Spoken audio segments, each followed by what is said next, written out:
आपकी और मेरी लाइफ में एक चीज बिल्कुल सेम है, एकदम डिट्टो। और वो ये कि हम सबकी लाइफ में कोई ना कोई ऐसा बड़ा बुजुर्ग जरूर है जो अक्सर फिलोसॉफिकल होकर हमसे ये कहता है कि बेटा क्या कहे, आजकल जमाना ऐसा आ गया है कि इंसान या तो किसी चीज के पीछे भाग रहा है या तो फिर किसी चीज से पीछा छुड़ाकर भाग रहा है या फिर कोई किसी को धक्का मारे जा रहा है ना।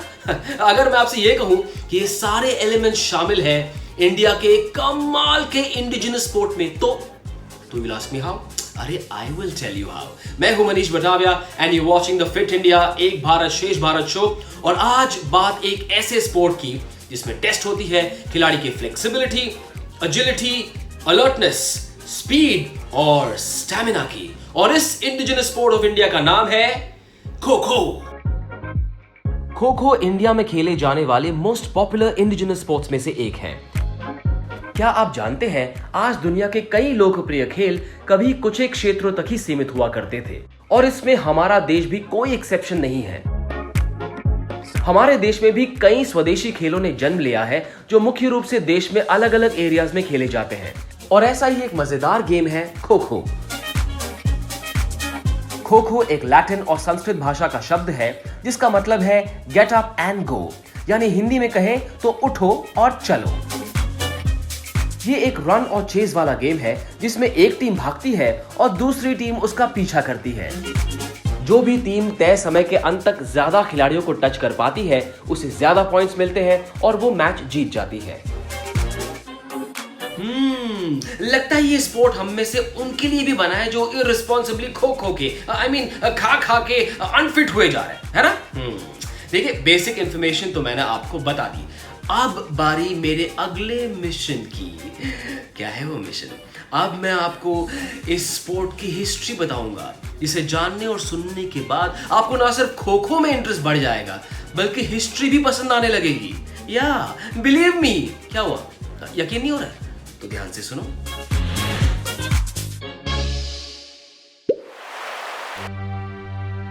खो खो का ये खेल हमारे महान ग्रंथ महाभारत जितना ही एपिक और पुराना है।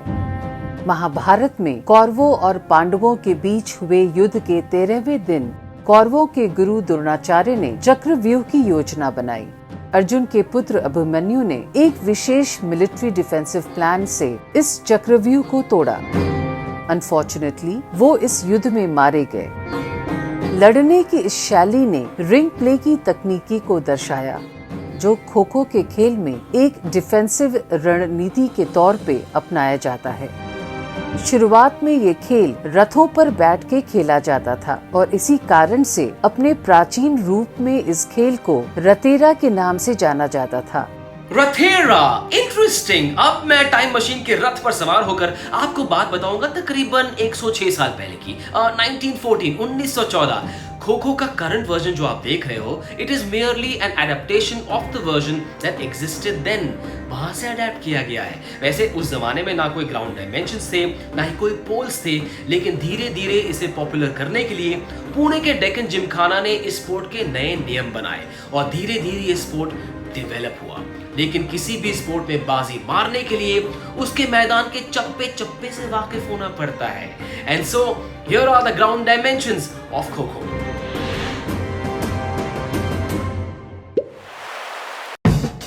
खो खो का खेल इंडोर या आउटडोर कहीं भी खेला जा सकता है और इसका मैदान रेक्टेंगुलर शेप का होता है।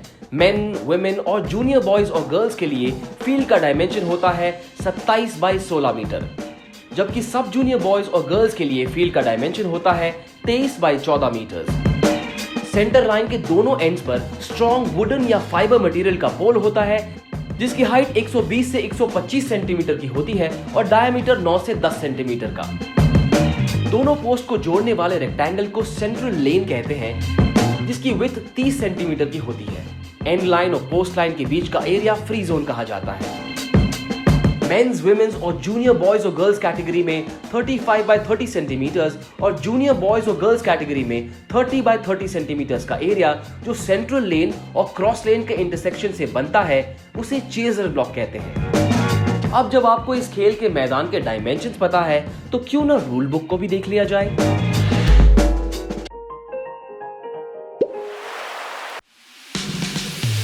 कई और खेलों की तरह ये खेल भी टॉस से शुरू होता है। मैच स्टार्ट होने से पहले रेफरी की मदद से दोनों कैप्टन्स के बीच टॉस होता है और टॉस जीतने वाली टीम डिफेंड या चेज करने का फैसला करती है। चेजिंग टीम के मेंबर्स फील्ड के बीचों बीच एक रो में बैठे होते हैं। चेजिंग टीम के बैठे हुए प्लेयर्स में से हर ऑल्टरनेट प्लेयर ऑपोजिट डायरेक्शन को फेस करता हुआ बैठता है और दूसरी टीम अपने 3 प्लेयर्स को फील्ड पर भेजती है। बैठी हुई टीम को अपने ओपोनेंट्स को टच करना होता है। 9 मिनट की इनिंग्स के बाद पोजीशंस चेंज होती है और रन करने वाली टीम चेस करती है और जाहिर बात है कि चेस करने वाली टीम रनर बनती है। चेस करने वाली टीम के प्लेयर एक ही दिशा में भाग सकते हैं और इसलिए उनका काम होता है रनर के सबसे करीब वाले सिटर को खो देकर उसे रनर को टच करने का मौका देना। एक चेजर चेजिंग करते हुए अपने टीममेट्स को मैक्सिमम पासेस यानी खो दे सकता है। 9 मिनटों की 4 इनिंग्स के बाद जिस टीम ने तय समय में अपने चेजिंग के दौरान ज्यादा प्लेयर्स को टच किया हो वो टीम मैच को जीत जाती है। फन फैक्ट, 1936 में ओलंपिक्स खेलों के दौरान पुणे की एक टीम के द्वारा खो-खो का खेल पहली बार बर्लिन में प्रस्तुत किया गया था। इस खेल में भारत की पहली नेशनल चैंपियनशिप आंध्र प्रदेश के विजयवाड़ा में 1960 में खेली गई थी। खो-खो की हिस्ट्री बता दी, खो-खो खेलते कैसे ये बता दिया, लेकिन यार is there a secret to winning in this sport? ये तो बताओ कि जीतते कैसे हैं? हाँ, है कोई सीक्रेट? है, किसी को बताना नहीं। Between me and you, here is the secret of becoming a very very good kho kho player.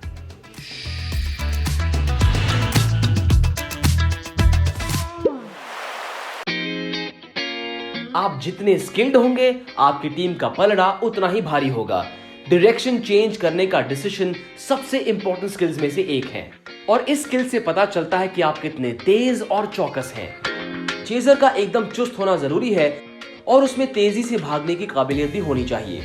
ये सिर्फ एक रिले नहीं है, इसमें single chain running, zigzag running और स्ट्रेट रनिंग शामिल होती है। डिफेंडर्स में 3 चीजें होना बेहद जरूरी है: स्पीड, फ्लेक्सिबिलिटी और रिफ्लेक्सेस। गेम को एक्टिव रखने के लिए डायरेक्शन चेंज करते समय डिफेंडर्स के रिफ्लेक्सेस उन्हें काफी काम आते हैं। चेजर्स डिफेंडर्स के ओपोनेंट होते हैं और उनका काम होता है डिफेंडर को छूना। चेजर्स को हर वक्त डिफेंडर के ऊपर कड़ी नजर रखनी होती है। ये अपने साथी टीममेट को एक परफेक्ट खो देने में सहायता करते हैं ताकि डिफेंडर को छू के पॉइंट हासिल किया जा सके।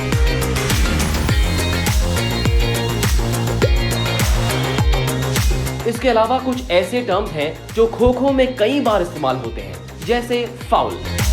खो-खो में फाउल्स कई तरह के होते हैं, जैसे चेजर का डायरेक्शन चेंज करना या फिर सेंटर लाइन के ऊपर से जाना या फिर बैठे हुए चेजर का एक कोर्ट को फेस करना लेकिन दूसरे कोर्ट में भागना या फिर खो मिलने से पहले उठ जाना या फिर चेजर का खो पास देने के लिए खो ना कहना या फिर कोई और वर्ड बोलना।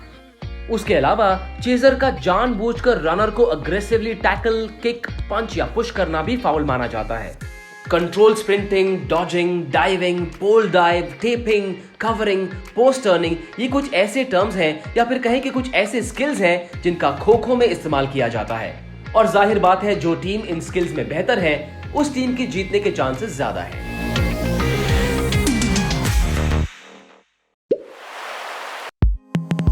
आज kho kho federation of India, international kho kho federation और एशियन खो-खो फेडरेशन के साथ मिलकर इस गेम को पूरी दुनिया में डेवलप करने की कोशिश कर रहा है। श्री राजीव मेहता, श्री सुधांशु मित्तल और श्री MS त्यागी की एबल लीडरशिप की बदौलत आज खो-खो का ये खेल भारत की हर एक डिस्ट्रिक्ट में खेला जा रहा है। भारत का ये ट्रेडिशनल खेल आज 25 से भी ज्यादा देशों में काफी पॉपुलर हो चुका है। खो-खो के कुछ रीसेंट माइलस्टोन्स की बात करें तो दिसंबर 2019 में इंडिया की वुमेन्स और मेंस दोनों ही टीमों ने काठमांडू में खेले गए 13 साउथ एशियन गेम्स में गोल्ड मेडल हासिल किया। सितंबर 2018 में लंदन में फर्स्ट इंटरनेशनल खो-खो चैंपियनशिप्स का आयोजन इंटरनेशनल खो-खो फेडरेशन ने किया। 2018 में ही जकार्ता में खेले गए 18th एशियन गेम्स के दौरान ओलंपिक काउंसिल ऑफ एशिया की कमेटी मीटिंग में भी खो-खो को रिकॉग्निशन मिली। जबकि 2020 की शुरुआत में न्यू दिल्ली में पहली बार इंटरनेशनल कोचिंग कैंप ऑर्गेनाइज किया गया, जिसमें 16 देशों के 65 से भी ज्यादा प्लेयर्स ने हिस्सा लिया।